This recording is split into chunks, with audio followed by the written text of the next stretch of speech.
blessed day, everyone, and welcome to our family devotions. Earlier this month, the Christian world at least, commemorated the Holy Week. It's that week that starts with what people call Palm Sunday and ends with Easter Sunday, they say, or I prefer to call it the Resurrection Sunday. It's a time where families can get together, maybe because it's a holiday.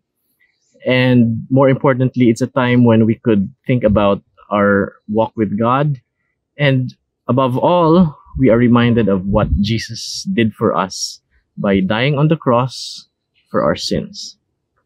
Now, it's good to be reminded, at least for a whole week every year, about these truths. But this time, let's think about what to do about the 51 other weeks of the year. Because a year has 52 weeks, we call one Holy Week.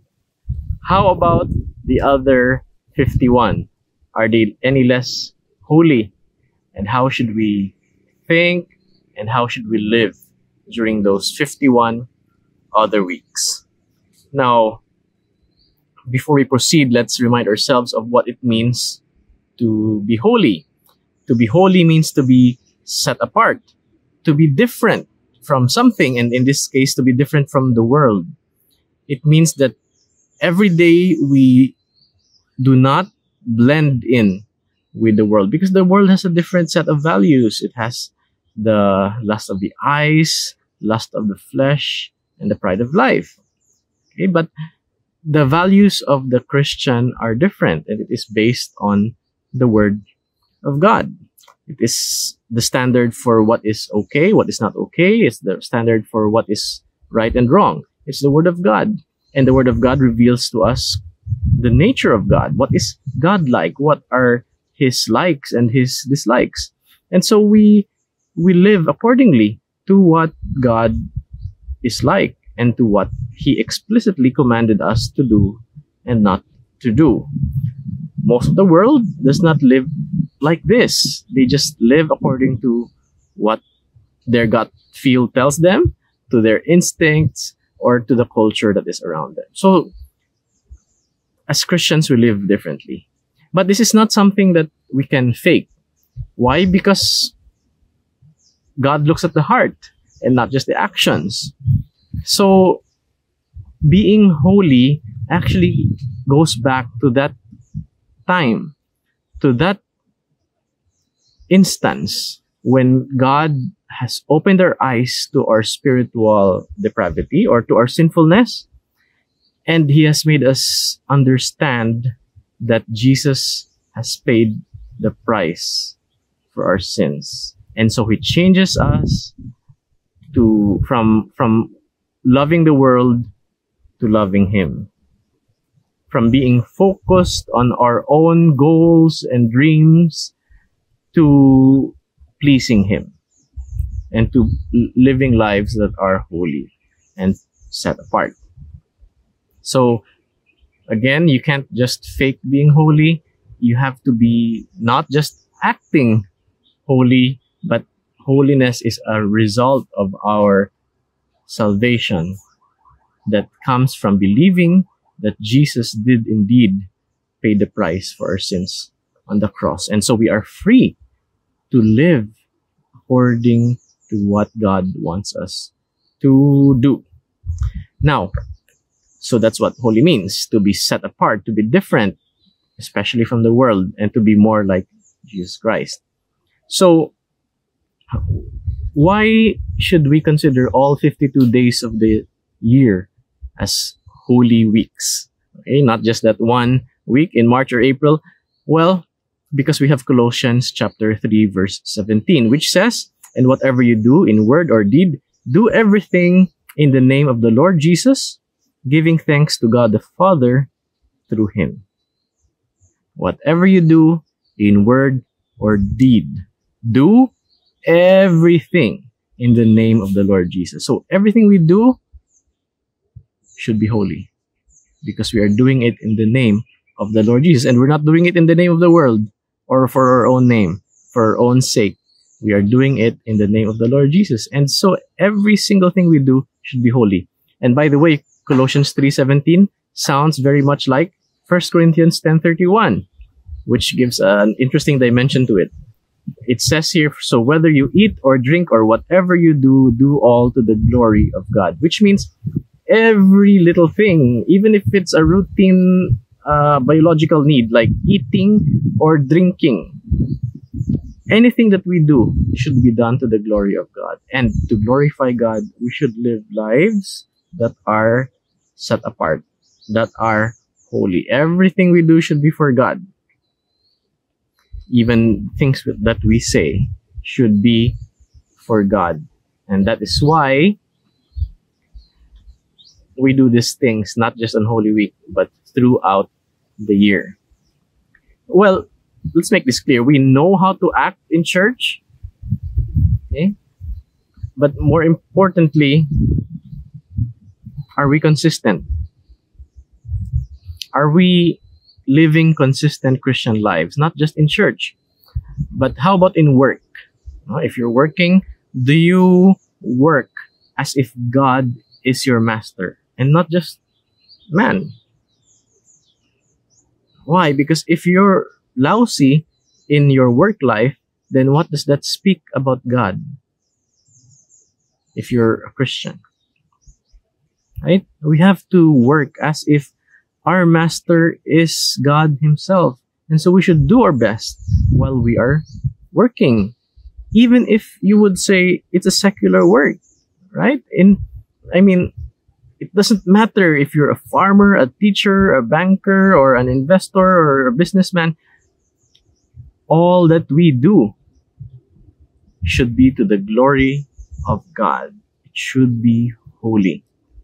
If you're in school, do your grades, or, if those who don't believe in grades, does your performance at least glorify God? Or is it putting God to shame? No? Even in our studies, we should live holy lives throughout the year. If you are among your friends, do you stand out as positively different? By that I mean, are you different from them such that they are reminded of who God is when they look at you? No? Never mind about whether they mock you or they praise you, but are you living like Jesus wants you to live when you are with your friends? Not just church friends, but even your unbelieving friends especially. And at home, parents, are you a good model to your children? You say you're a Christian. Do you live like a Christian as if God is the most important thing in your life? And children, if you're a good boy or girl in church, are you a good boy and girl at home? Now, again, we can live every single week of the year as holy by making our decisions according to God's word.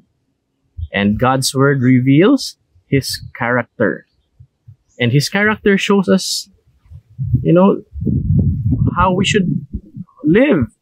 Not according to what's exactly written, not just according to what's exactly written, the do's and don'ts in the Bible, but according to his nature. Like as if you have a girlfriend or a wife, do you know what kind of coffee that she prefers? Does she prefer her coffee boiling hot, or does she prefer iced coffee? No, it's the same way when you are walking closely with God. You know what he likes, what he dislikes. And so even if it's not explicitly written in the word of God, you know how you should decide and what your priorities should be. Now, secondly, not only should the 52 weeks of the year be counted as holy, not only because everything we do should be holy as commanded in the Bible, but also because we Christians, we ourselves are holy. We should be holy.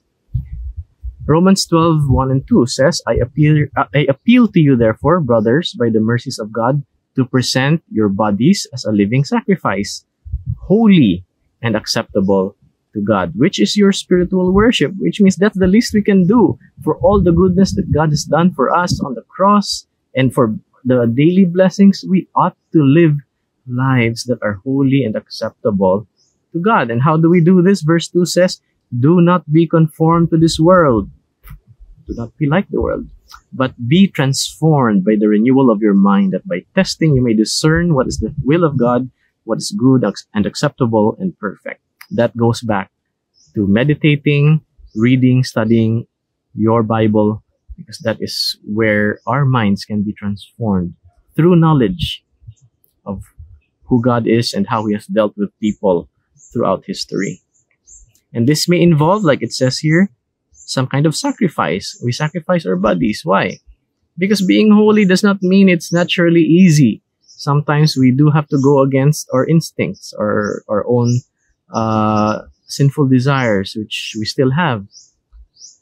It might be sacrificial in the sense that we risk mockery, we risk being shamed by our unbelieving friends, because at one point you were with them doing everything as if it's natural, but now you're going against the grain. You're making a different set of decisions. Why? Because you've decided to follow the Lord.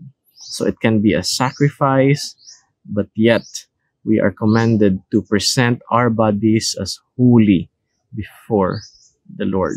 And truly, thinking about what Christ has done for us on the cross, that's the least that we can do, is to make decisions and to live a lifestyle that is according to God's word and His nature.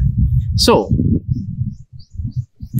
we have one Holy Week each year, but let's make all 52 weeks holy.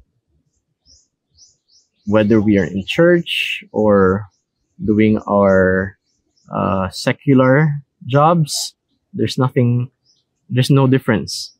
There's no secular and holy. They are all holy, because every aspect of our lives, every single moment is to be done for the glory of the Lord. So let's pray. Father, thank you for helping us do the impossible, to go against the culture of this world, to go against our own selfish desires.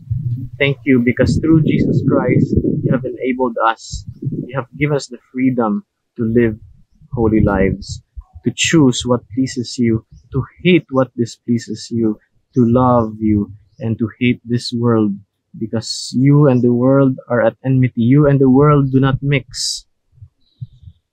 But help us that while we live in this sinful world, we would be reminded this is our temporary dwelling place, but our home is in you, Lord.